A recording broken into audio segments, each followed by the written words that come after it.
day 364 of the 365 days of meditations.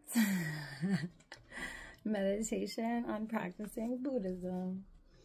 Those who want to lead a contemplative life and undertake long retreats, such as the 3-year retreat that was traditionally practiced in Tibet, should prepare themselves well by the means of the preliminaries. To stay enclosed between 4 walls without having accomplished these practices designed to turn our minds towards the spiritual path is rather like serving a prison sentence. If during the meditation sessions one simply recites mantras without really thinking about anything in particular, the retreat is pointless. One will have started the retreat as an ordinary being, and by the end, nothing will have changed.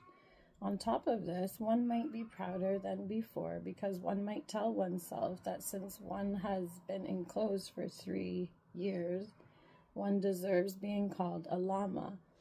What is the point? But by completing the preliminaries with care and engaging regularly in the main practices, and only after that doing a 3-year retreat, one can be sure that by the end one will be able to think, speak, and act differently. At the very least, one will be disciplined, and that is a good start. Words to